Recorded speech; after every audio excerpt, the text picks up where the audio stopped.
بسم اللہ الرحمن الرحیم۔ اللہ کے نام سے شروع جو نہایت مہربان رحم فرمانے والا ہے۔ سامعین و ناظرین کے لیے دعا گو ہوں اللہ عز و جل آپ کی تمام حاجتوں کو پورا فرمائے۔ اللہ تبارک و تعالی آپ کی مشکلات کو دور فرمائے۔ سخت ایمرجنسی حاجت کا وظیفہ اگر 80,000 حاجتیں بھی ہوں گی، ارجنٹ حاجتیں، وہ بھی اس عمل سے فوراً پوری ہو جائیں گی۔ جی ہاں محترم ناظرین، آج ہم سنتے ہیں ہمارے بھائی اور ہماری بہنیں یہ کہتے ہیں کہ بھائی ہماری ناممکن حاجتیں کیسے پوری ہوں گی، ناممکن مشکلات کیسے حل ہو سکتی ہیں، کیا اس کے لیے بھی کوئی وظائف ہیں، کیا اس کے لیے بھی کوئی ایسا عمل ہے کہ ناممکن سے ناممکن حاجت جو آج تک پوری ہی نہیں ہوئی اور ہو بھی نہیں سکتی، ہمیں یقین بھی ہے، تو ان سے گزارش کروں گا کہ ایسی کوئی چیز بھی نہیں ہے کہ جو نہ ہو سکے دنیا میں۔ تو محترم ناظرین، بس بات اتنی ہوتی ہے کہ یقین کامل ہونا چاہیے۔ جب آپ نے یقین کر لیا یہ ناممکن ہے اور یہ کبھی بھی نہیں ہوگی، تو وہ واقعی نہیں ہوگی، یہ غلطی ہماری ہے، ہم یقین کر کے بیٹھ گئے۔ تو محترم ناظرین، آپ نے یقین کرنا ہے، پازیٹیو مثبت سوچ کے ساتھ یقین کرنا ہے۔ جب بندہ مثبت سوچ کے ساتھ یقین کر لیتا ہے تو وہ کام ہو بھی جاتا ہے، کیونکہ رب ذوالجلال یہ فرماتا ہے، حدیث قدسی میں ہے، آقا کریم صلی اللہ تعالی علیہ وسلم نے ارشاد فرمایا، اللہ تبارک و تعالی ارشاد فرماتا ہے، میں اپنے بندے کے گمان کے مطابق معاملہ فرماتا ہوں۔ دیکھیں، رب اپنے بندے کے گمان کے مطابق معاملہ فرماتا ہے، اور پھر فرمایا جیسا میرا بندہ گمان رکھتا ہے ویسے ہی میں اس کے ساتھ معاملہ فرماتا ہوں۔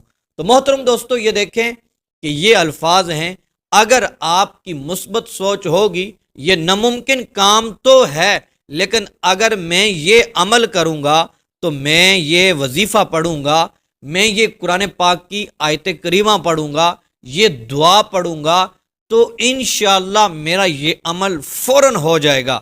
اگر یقین ہوگا تو محترم دوستو آپ کا وہ کام فوراً ہو جائے گا۔ لیکن اس کے ساتھ ساتھ اور بھی کچھ باتیں ہیں جن کی وجہ سے ہمارے اعمال روک دیے جاتے ہیں، جن کی وجہ سے وظائف اثر نہیں کرتے، رکاوٹیں پیدا ہو جاتی ہیں وظائف کے درمیان بھی۔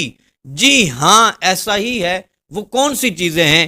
میں اکثر ویڈیوز میں کہتا رہتا ہوں کہ پنجگانہ نماز شرط ہے، گناہوں سے توبہ کرنا شرط ہے، اور استغفار کرنا شرط ہے۔ محترم دوستو، پنجگانہ نماز کی تاکید بہت زیادہ ہی ہے۔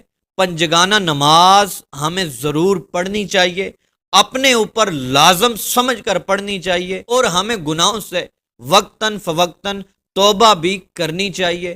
اور پھر محترم دوستو، ہمیں دن میں 313 مرتبہ استغفر اللہ بھی پڑھنا چاہیے۔ جب آپ ایسا کریں گے، اپنی زندگی میں ایسے معمولات بنا لیں گے جو رب کے قریب کرنے والے ہوں گے، تو پھر دیکھیے گا آپ جو وظیفہ کرتے جائیں گے وہ وظیفہ اثر کرتا جائے گا، آپ کی زندگی میں خوشحالیاں ہی خوشحالیاں داخل ہونا شروع ہو جائیں گی۔ وہ رب ذوالجلال اپنی رحمت سے آپ کو گھیر لے گا۔ محترم دوستو، آج کے عمل کی طرف بڑھتے ہیں۔ وہ عمل ہے کہ جو حدیث پاک میں آیا ہے، حضرت ابو دردہ رضی اللہ تعالی عنہ سے روایت بھی ہے۔ آپ یہ فرماتے ہیں کہ جو شخص صبح اور شام یہ والے الفاظ حسبی اللہ لا الہ الا ہو علیہ توکلت وہو رب العرش العظیم، آپ سکرین پر بھی دیکھ رہے ہوں گے۔ محترم دوستو، صحابی رسول حضرت ابو دردہ رضی اللہ تعالی عنہ فرماتے ہیں، جو شخص یہ الفاظ صبح اور شام 7 مرتبہ پڑھ لیتا ہے، اس کا جتنا بھی اہم اور جتنی ارجنٹ حاجت ہی کیوں نہ ہو وہ پوری ہو جاتی ہے۔ تو محترم دوستو، آپ نے یہ 7 مرتبہ صبح اور شام تو پڑھنا ہے، لیکن درمیان میں جو عصر کی نماز آئے گی، مثال کے طور پہ آپ نے صبح 7 مرتبہ اس کو پڑھا، اس کے بعد دعا مانگ لی، پھر آگے جو عصر کی نماز آئے گی اسی دن عصر کی نماز کے بعد دوستو آپ نے 1000 مرتبہ یہ الفاظ پڑھنے ہیں، حسبی اللہ لا الہ الا ہوا علیہ توکلت وہو رب العرش العظیم۔